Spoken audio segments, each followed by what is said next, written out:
What's up? What's up? What's up? I'll go back and redo the description and do the recap of what we are talking about today. I did have the live event set up, so those of you who are joining, you already know. But we are having some severe weather here, which we don't mind because we've been in a drought. So we don't mind it. We're just hoping that we don't lose power. And praise Jesus, we're going to keep it going. So, what are we talking about today? Well, you wanted to pick back up on how our families met and everything like that. So basically, it's kind of like it's a small world episode. So, why don't you start? All right. So we already talked that we met at work. We're working at Burger King and Flipping burgers? so getting in the process of getting to know each other, talking about things. No I think the first one is when you came to my apartment and you saw a picture of my cousin. Yes. And I was already staying with you at that point. No, it was the first time you were at my apartment. Hence how you noticed it. You didn't start staying with me until like a couple weeks later.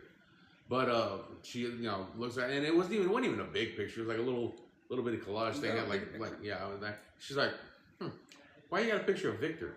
I'm like, whoa, no. Better question is, how do you know Victor? Because my family's pretty close for the most part. We ain't that close, okay? And so it was like his ex little sister was her best friend and all kinds of shit like that. So it was she knew him, but they weren't like best friends and shit like that. But, I was living with the family. Like his family. Not his family. I was living his ex-girlfriend's ex-girlfriend's family. Anywho. And they were dating at the time. That's how I knew who he was. Yeah, so she knew him well enough to at least pick him out of a picture, like right off the bat. And so, they're part of the port, they're like right next to each other and everything. So there was a lot of little things where, we meet somebody, like, oh, okay, so-and-so, oh yeah, But when we went out to dinner with my parents, and we were talking about things, like to do, like hobbies and shit like that. And my parents brought karaoke, and she's like, "Oh, really? You like karaoke?" I'm like, "Yeah, we've been taking Paul for a long time and everything." And like, there's this one, a little karaoke DJ that we follow, and and like his name's Raul.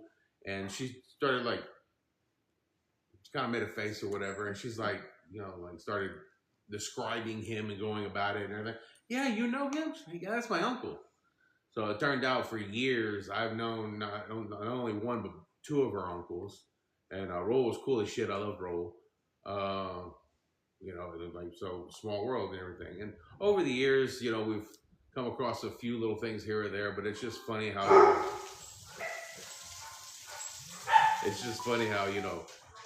I knew his ex. She went to my school. No, what's that? There was that. We did not get along. I've always been very emo, very edgy, and she was like, hi. She's very all-American, I'll say that. Okay. We worked on the yearbook together, and I had heard about her boyfriend, Paul, but never saw him. And not only did our families know each other, my family had the karaoke business for a very long time. And in just a little bit more detail, my family helped his family get their DJ started. So they were very connected. And one day I was like, hey, I'm going to my Uncle Raul's house. He's a big Cowboys fan. And we're just going to have this get together, shoot some pool. Would you and your family like to come? And they went. And so while we're driving there, they start talking about Raul and this, that, and the other. And they brought up Tina, which was his very long-time girlfriend at the time. And everybody calls her Tina from Pasadena. And it was right before we pulled up that we realized everybody was going to know everybody. And it was just a serendipitous moment for at least me, speaking for myself, that I knew I was in the right place. I knew I found my people, and I knew that it was going to be okay. Like I said, over the years, like LaPorte and Deer Park aren't that big, so there were some small coincidences. But we and stuff. didn't like each other. What? Deer Park and LaPorte are Oh, rivals. no. Okay, like you said we, like as if like anywho. There was like I would talk about a certain friend and she didn't know him, or like there was a big family that kind of sprung out throughout LaPorte and Deer Park with the Brights, and like like, oh, you knew some of them too, and then like it was. But it's just funny, like how you meet somebody in like completely not connected ways or whatever, and before you know it, like families are intertwined, and I guess we kind of summed that up pretty quick though. Oh, the AI is giving a recap of AI is actually answering questions for us. Creepy. Interesting. Skynet. Yes. You don't even know what the hell that means. Big Brother. You don't know the reference. No, we don't watch. So that's another thing we get asked a lot. We have nothing in common. That's not necessarily true. Eh. No, like we have categories that like overlap. Okay, but like that's true. My stuff that's like the stuff I'm really into, the stuff you're really into are not the same. Yes. Okay, but like we both enjoy comedies. Yes. Okay, so I like movies in general. So I really don't give a damn what the genre of movie is. I don't do sci-fi. I don't do action. That's not true. It depends. It depends. It depends. Okay, but like just a straight up action shoot 'em up movie and everything. If it's got Jason Statham, I'm not watching it. But like it's got to have a good actor that she wants to see, and then it's got to have like a severe plot for her to be interested in that. But I don't really give a damn about true story. I got reality coming out of my ass. I don't need to watch. Oh, so and so this really happened. Like I do tons of research. If I'm awake, I am researching stories that I'm going to report on because I do have a true crime podcast. But even then, she did it anyway. And then when I'm not watching my true crime podcast, my secret vice, or what would you call it? Vice, right? I guess. Bravo. Housewives. Been watching it since day one. I know more about the Housewives in passing and going into the room to help her with something, do something, or going to take a shower at the end of the night and getting the Cliff Notes version. I know more about the Housewives than I would ever care to know. So, as you can see, or come to the conclusion, we don't actually watch TV together. He's always in the living room, and I'm either at this workstation that we're setting up, or I'm in my room. Now, we do have shows that we watch together. Yes. And we have had shows in the past that we've watched together. But as far as like our sit down time and everything like that, it's not constant. No. Most of all, like her sleeping schedule and, times in and out and whatever you want to call it. I never know when I'm going to sleep. No. So like, I don't know, us getting involved in a show usually ends up, when we watch shows together, it's usually like one whole episode together. And then about halfway through the episode, she falls asleep. It's because he's so comfy. Right. We'll go with that. Even when we go to the movies, I fall asleep. I never saw the bear do the powder. No, that was... Never saw it. I don't think that was also because you were he did not freebase baby powder. No, he did not. But that was also because you were on a new round of medication. And you were in a good mood and happy, and you had this grandiose idea, let's go to the theater, and then, passed out. Snoring, the whole 9 yards. And the funny thing was, it was actually 2 movies we went and saw, like, in that weekend, and she doesn't even remember what the first one was at all. All of these people, what? I don't know. Who's trying to join? Who's trying to join? Do y'all have any questions for us? We're a very interesting couple, I'll tell you that. Moderately. I mean, Nah. What's it been like dealing with My family. So I mentioned in a previous, let's say AI, discussing, oh, it's letting, AI is a moderator, I guess. I guess so. So I mentioned in a previous video, his family was like very PBS. My family was very, let's just say I grew up with Billy the Kid, Pancho Villa, all over the wall. My dad really, really, really carried on a family tradition. I have to be careful with what I say. I was raised very, very different. And when he met my family, he had to deal with a lot of those things that he had never encountered before. And it it was a huge struggle, a huge struggle. And I don't know how I'm still sitting here next to him. I don't know why he didn't leave. He's had a million chances to leave. That's my dad.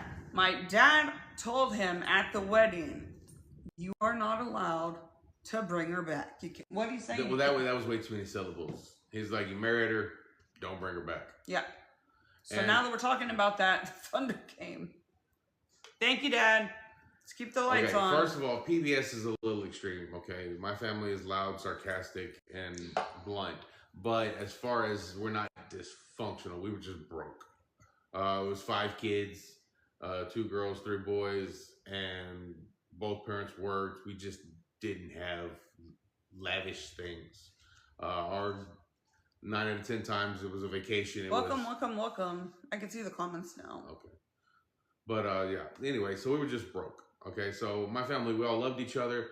You know, I wouldn't say we were the tightest family in the world, but we loved each other. We were just broke. We didn't have nothing flashy or fancy going on in my household.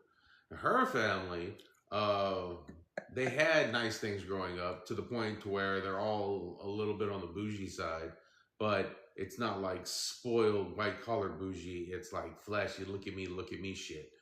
Like if you're not buying the name brand stuff, then you ain't representing right. And yeah. So, but they were so dysfunctional. The only people that they could function with was each other. And that was dysfunctional. Which way does it go? Dysfunctionally functional. That is the best way to describe my life. And I never got to be a child. And I was a child raising a child. So I had to learn about children things. And he'll tell you, even after these 25 years that we've been together, I still struggle with imagination. If it's not real and I can't understand why you would want to animate something instead of paying actors, I just don't have that. Now, I have thoughts and ideas, business stuff, entrepreneurial shit. I have that. I got that from my dad. He never mastered the get rich quick stuff, and I don't think that's the way to do things. And there's a lot of times where he put us in not just because of his crazy buying, but I come from a family of severe substance abuse. And I'm not going to say that it's cultural because somebody took offense to that the other day, but it is my experience and that's how I was raised. So our family is blending. My dad was the type of person that would be bored and he would just love to stir up shit. He would just make up stuff and just sit back and watch everybody fight. And I was just like, there's plenty of times that he was like, I'm going to go stop this, blah, blah, blah. And I got put in the middle because it wouldn't have turned out. So even though we were meant to meet when we did, I wholeheartedly believe that it was to save my life and the life of my child that I had at that time. What do you think?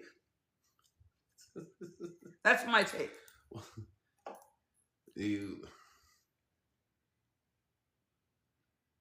I love how you put this grandiose like concept and then like, what do you think? It's just like that.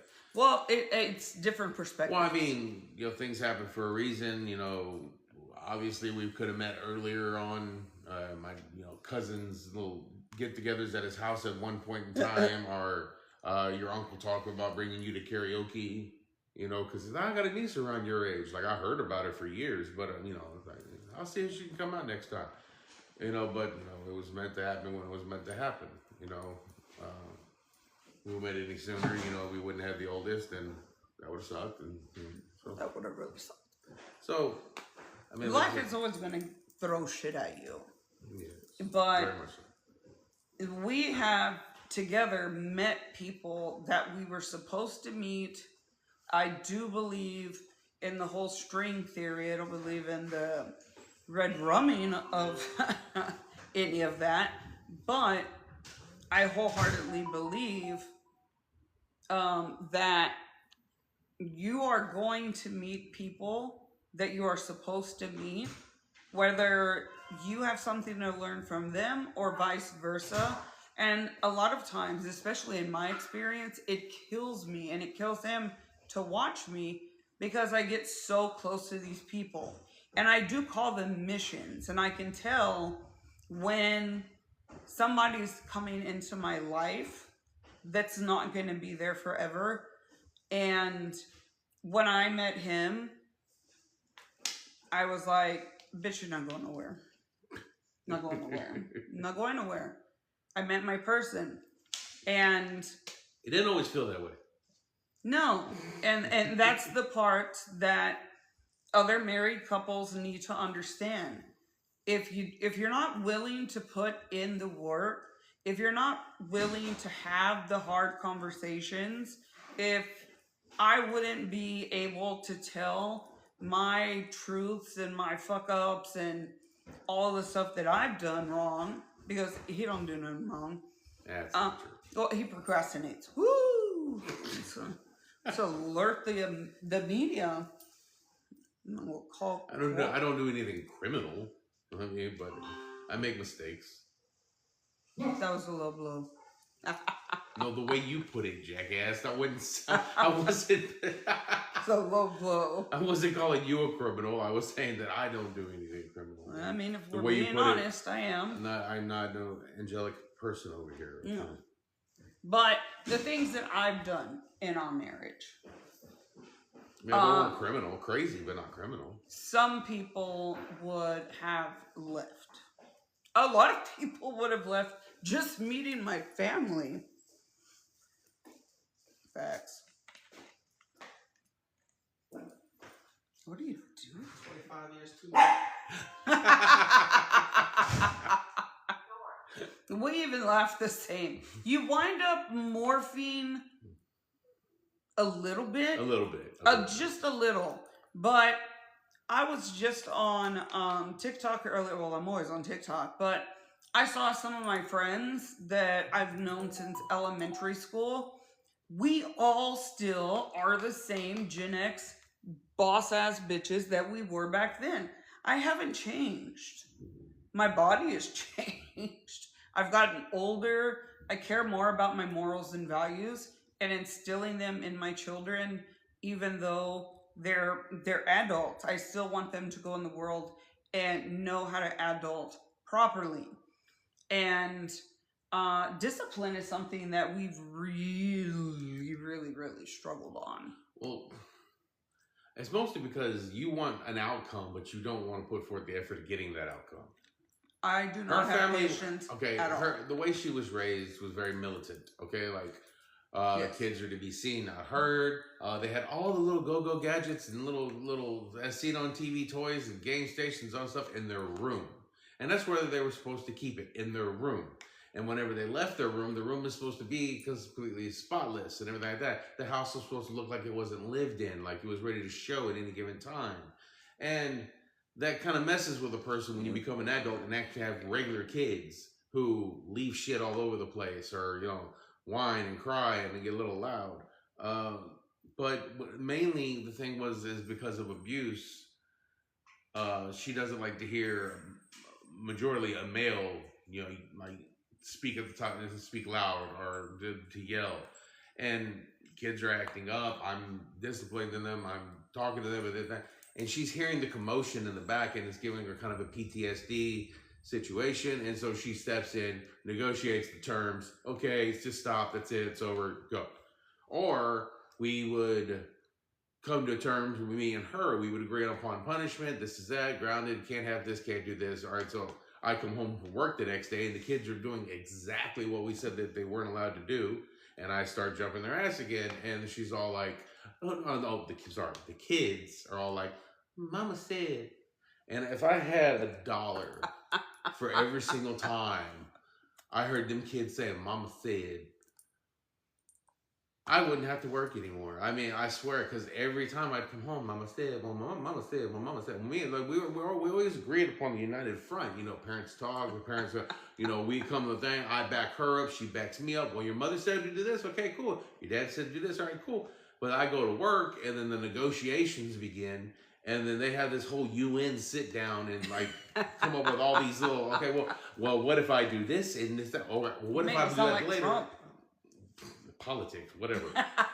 And I come home from work, and everything we discussed the night before has changed, and I'm sitting here yelling at a kid for something his mom said he could do. And there was one day I lost my shit. I was just like, if I hear Mama says one more damn time, I'm just gonna whoop your kids on principle. And she was in the background laughing.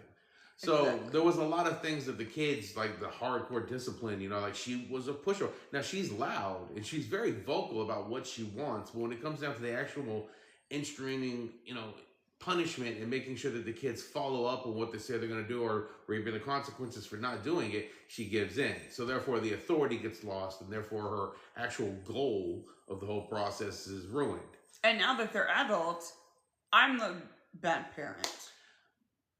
Well, that's because now there's no punishment you can do. They're all grown. So now it's just you bumping your gums about how you're displeased with something. And there's no Our actual youngest way daughter, you I can still punish her.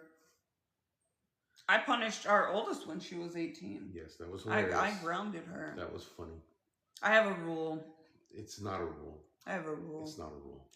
Anywho, it's not a rule. Anyway, that's another story, another time. That's sort of. But discipline was always something that we had trouble with because even our son, when he was a baby, okay, a lot of parents, you let them cry it out. Okay, if you constantly pick them up and coddle them, that they'll never get used to it. They'll never learn to just deal with something, especially sleeping in your crib. Sometimes you just gotta let them cry it out. This boy, he wasn't allergic, but he had an adverse reaction to his mattress in his crib. Anytime you could cuddle him, this boy could be drooling, snoring, smiling. He could be out. And as soon as a leg, arm, his hair would touch that mattress. And so one night, I finally convinced her. I'm like, babe, let him cry it out, please. And she did. And we sat there like we were sitting there waiting for a thunderstorm or a hurricane to hit. She was just sitting there like, just on the edge of her bed, just all distraught and everything. As he's in the back, he's in the back going straight. He's going Little Richard in the back and everything. And eventually, he tires out and goes to sleep. He slept the whole night. It was great. I thought it was a win. Everything was great. The next day, she's all a little upset. His voice, his throat, he sounds like he's a little hoarse. He wasn't speaking. I mean, he was a baby. That was all you were getting out of him. And she's like, oh, his throat just sounds a little He kind of worn out. sounded like Brett Butler. Anywho, so the next night, we agree and ready to go to bed. We're doing like 15 minutes early, give him a chance to cry it out. Like, all right, you ready? You ready? About 15 minutes. That's all she lasted. That was it. Go get him. I'm like, no, go on, no. We're progressing. Like, you're digressing. No, we not. Let him cry it out. We did good. Like, just one more night, baby. Like, no, go get him. No. That fool basically slept in the bed with us until the age of 3. Mm-hmm. As did the older and the younger. No. Well, The oldest did not. By the time we were together, she was 3. No. But when she was with me and my family and I, she was sleeping with me or my brother or my sister. Mm-hmm. But our youngest, we put the bassinet at the end of the bed. But we had 3 black cats. And one of them, Leo, Leo was always doing shit. always was in the bassinet, like doing the whole still the baby breath thing. So we did put her in the bed more often. But I just like sleeping with my babies. Like, what's wrong with that? I have a hard time connecting with children. I don't anymore. But it was because I don't understand how they operate.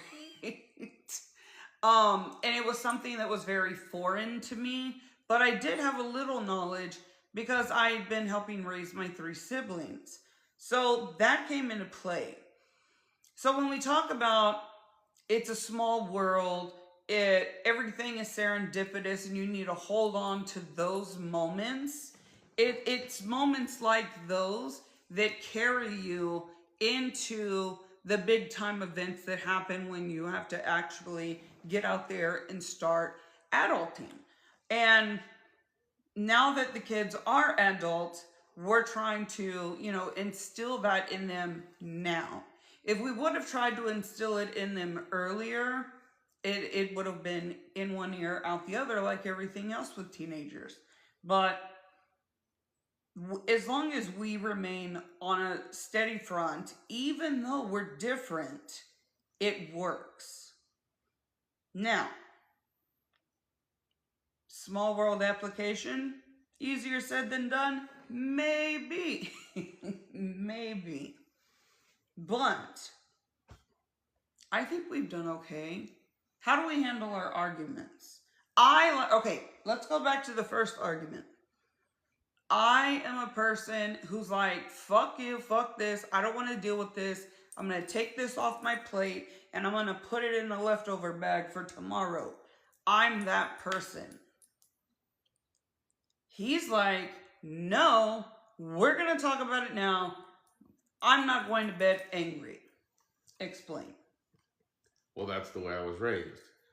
Tomorrow is not promised, and also you don't want to start your day off mad at one another or had that linger throughout the work day or whatever, and then you're coming home to a same argument that's just been brewing overnight. Hash it out, get it done, get it taken, get it over with. What my dad and my mom could not have instilled in me or give me heads up on is that when you're raised with somebody who has lived in a combative family where argument is war and you cannot show weakness, and admitting fault is showing weakness. So regardless, even to this day, she's not as bad.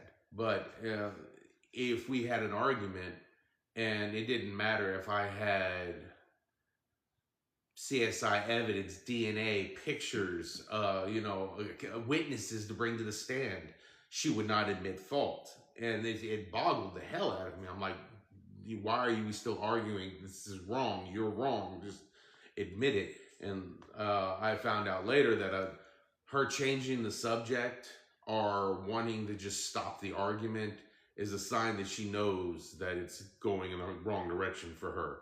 And literally what you have to do with her is you have to treat it like court. You have to present your case, give your final argument, and then you give it up to the jury to let it make its decision, and you come back later or wait for the jury to tell you what they've came up with. Otherwise, she's considering it more, it's a hostile environment because you're attacking her. Even when you call the cops, if you call 911. Okay, she's saying I've never called the cops on her. No, but in my family, they got called a lot. The first thing they do is separate the people that are in the heated moment so that there's a cool down period. They make the other person go away for 24 hours, cool down, think about the situation, so that when you do come back to the other person, you're not hostile and you don't feel like it's a hostile environment. that's the way I was raised. Um, Law enforcement was literally like when I met him, where our house was, literally at the end of the block was the police department.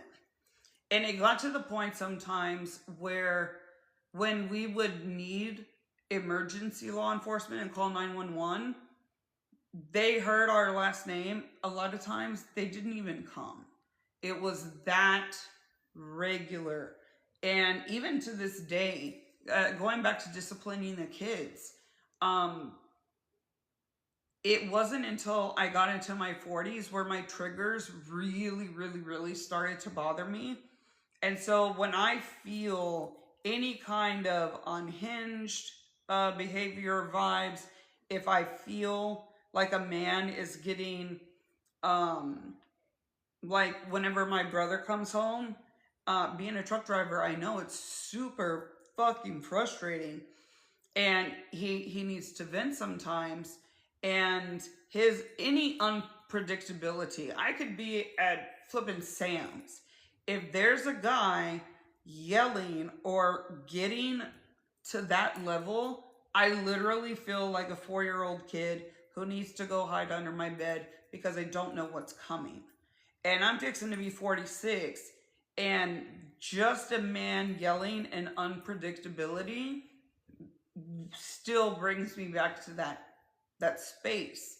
And he has been very, very calm and patient with me, because even though that's one of my triggers as a parent and as a wife and as a person who just didn't know how to be a woman, him and his mom and his family and my grandmother while she was here, rest in peace to your mom, my grandmom, I didn't know how to soften up around the edges. I've always been in fight or flight mode, and I've had to do both since I was a child. I left home plenty of times and lived with friends, and their parents were just like, what the fuck is going on? And it was embarrassing, to say the least, especially when my family came out in the newspapers. So things do happen for a reason. And everything that I've endured, and during the podcast, you'll learn more about me. I don't want to go into details, just skirt around some things that have happened. I wouldn't be here if it wasn't for him. If the universe hadn't connected those lines when they did, I don't think it would have worked. If it would have come in earlier, if you would have entered my life earlier, I don't think it would have worked. It wouldn't. It wouldn't have. I was batshit crazy. And now, Just regular crazy. okay. There is no cure for bipolar, so I guess. No, there's not. I do struggle. I struggle from day to day. I really do. And I don't know how he deals with that. He's being really quiet. How do you deal with that? Like you were literally in the middle of saying something specific, like Every day I wake up. Wasn't something that I could chime in. Every day I'm a different person. No, just one day at a time. I don't know. There's no magic secret. I don't have a little pamphlet in the back that I follow step 1 and step 2 and it's okay. I think we're on 4 already. I mean, like it's just one day at a time, one situation at a time. Try to solve the problem and try to help you out when you fly off the handles to get back on the rails. He could write a bestseller book. Yeah. Apparently it wouldn't be long. Huh? I said apparently it wouldn't be very long. I just summed it up in like a minute. You're retarded. I mean, you're mental. Sorry. I have to learn how to not use words. I'm gonna try. Yeah. I'm gonna try. You try. I'm surprised I ain't slipped up yet. I mean, it's hard. So, does anybody have any questions? See? I knew it. I apologize. I didn't even finish the word. It slipped. I'm sorry. Don't penalize me. The funny thing is that growing up in different times, like some words are considered, bad now, and like you're not supposed to use those words, and they're derogatory or whatever. But sometimes words were just used as descriptive, and they weren't on a negative form or fashion. And I remember one time, me and my youngest daughter were talking about something, and she talked about one of her friends, and I'm like, oh, that kid is R, or is the R word, or however you want to say that. And she's just like, oh, Dad, you can't say that. I can't say what? Like the R word? She's like, no, Dad, you can't say that anymore. I said, why not?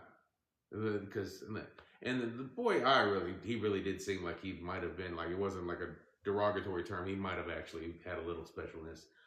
But she was trying to explain to me that I can't. I tried to explain to her, like, well, we were from two different times. So I got my sister on the phone. I was like, hey, sis, what was that program that you were with that helped out with special ed kids in high school? And she's like, oh, Spark.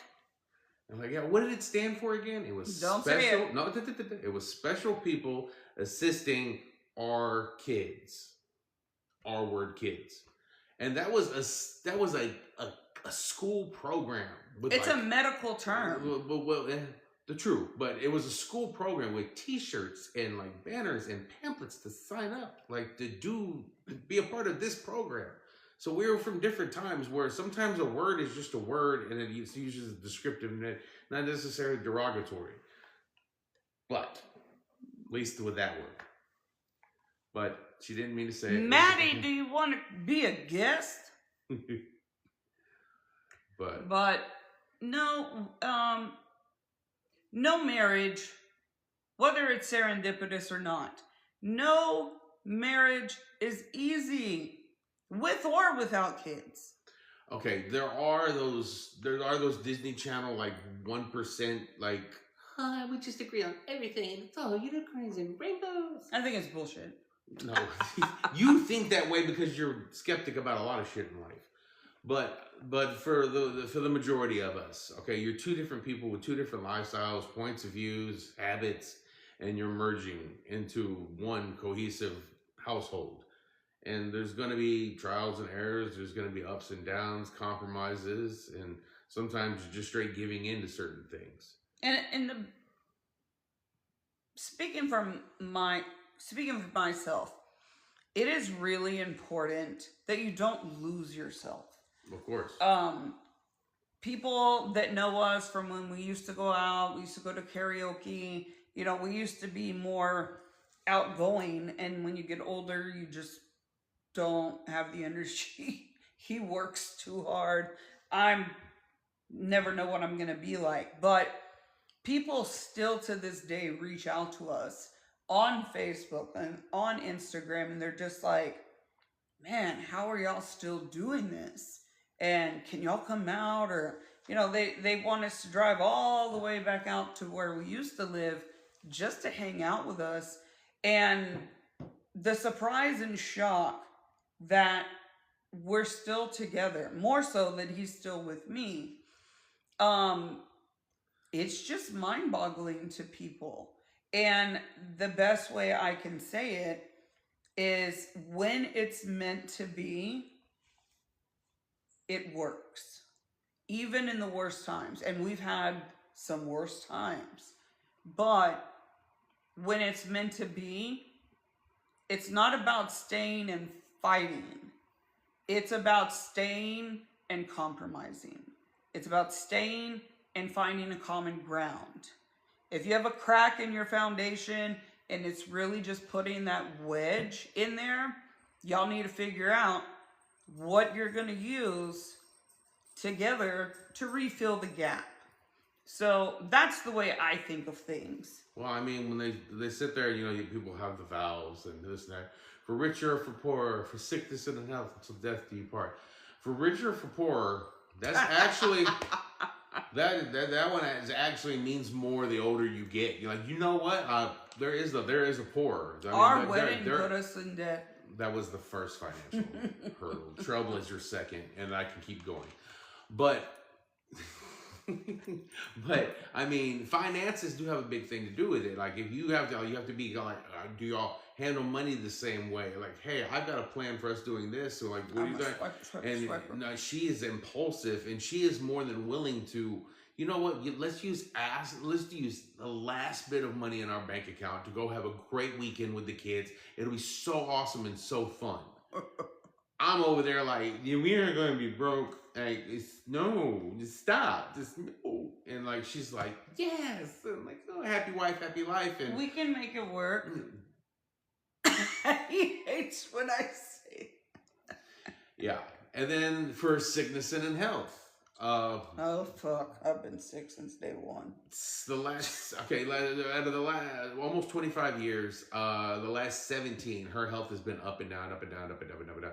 Now she was on severe bed rest with the two little ones, and then other shit as well. I mean, and then like literally, she's just like crash, recovery, get a new career, crash, recovery, get a new career, and then there's just this like it's like little EKG machine going on with our life because of her health. And the thing is that like you say you love this person. So if you love this person, you marry this person, you want to be a partner in life with this person, you can't be like, yeah, man, this health thing's really starting to get me down. Yeah, man, you're just too sick. I mean, I can't do this shit no more. I mean, that's like it's supposed to be like you love this person, rich or poor, sickness and health, till death do us part, or till she kills me, either or. I mean, and I don't mean like murder stab, even though like you would think she's training Don't for that. do that. You have to say red rum. I'm probably gonna get a restriction. Okay, I didn't even know that one was a factor. Okay, well, she watches a lot of the true crime stuff, so it seems like she's been studying. But no, it's gonna be the anxiety that kills me. But and I don't even have anxiety. But anyway, It might kill me. but as far as sticking around and everything like that, I mean, I don't like credit for sticking around because this is my wife. She's the mother of my children, and we have a family, and this is my job is to be here for her and them. And so I don't like getting credit for sticking around because I shouldn't have the option to go anywhere. And I've pushed.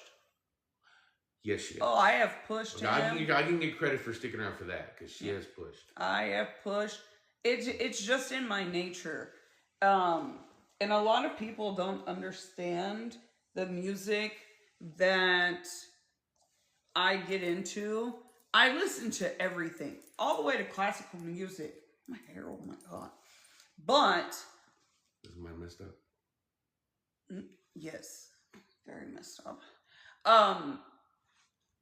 At different times in my life, I listen to different artists, and everybody knows the artist that I listen to right now on repeat consistently. It's the only thing I listen to, and it's because, Well, huh? not the only thing. But anyway, yeah. We all know MGK. When you can listen to somebody that has lived a very similar life to yours, very, very similar, you finally find that person that you can relate to.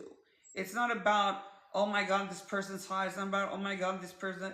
No, I listen to the lyrics first, then I listen to the music. And the lyrics have to be something that I can connect to. I cannot connect to a song, like make myself connect to it. I just have to feel it.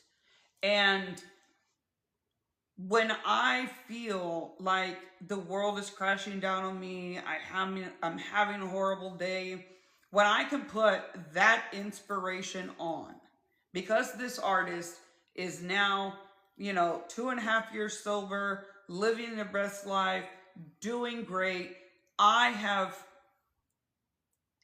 gained inspiration from this person to do similar things and to get out there and do what the fuck I want and what I like. And it's something that I feel like I need to have. I'd rather have inspiration from somebody who started from the bottom and now they're where they're at, I would rather spend my time and energy hanging with or involving my TV or my time with people with bad bitch energy. Like, that's what we're doing. So the hashtags for today, what I manifest almost every single day: generational wealth. You need to wake up, you need to have some affirmations. Prosperity, family, very, very, very important. And to me, the most important is your health. It is your health. I don't have many family members left. And I don't say that in an exaggerated way. I really don't. And it's very, very sad. So health is very, very important. Not just because of what I go through, but I want to be here. I want to be here for a while. I want to be here. I don't want to be immortal. I do. I don't. I do. I don't. And we have changed the time just because we almost changed the time today. He works a lot. And because we've started these channels, I'm behind the scenes working on the computer, following my source, blah, blah, blah, blah. But Sunday at 3 Central Standard Time, it's before dinner, it works, we're tired, but we're here. And during the week doesn't really work well for me because depending on how many hours I work and where I'm working at the day, the drive, by the time I get home, I'm like bursting through the door, sit down, and so we were talking about, like, it's just, y'all aren't going to get the best me, and I still have to eat dinner, shower, I got the next day to prepare for, so Sunday so far. It seems to work. And if I do have to work on a Sunday, we'll cross that bridge when we have to come to it. Yes. But thank you for being here with us. Don't forget to click the link in our bio. We haven't eaten yet. That Louisiana came out. Louisiana did come out. Link in the bio. I said it again. Fuck. To go to our YouTube channel and subscribe, where you can see all of this craziness and our other playlists. So we'll check you out there. I enter comments tomorrow, so this will be uploaded tomorrow as well. And we'll see you Sunday at 3, and you'll see me all week. So all week. We love you all. Thank you for supporting us. And if you have any questions about marriage, parenting, sex, drugs, rock and roll, whatever you want, just put them in our DMs or comments and we will get back to you. In the meantime, enjoy the rest of your Sunday and we'll see you soon. Bye.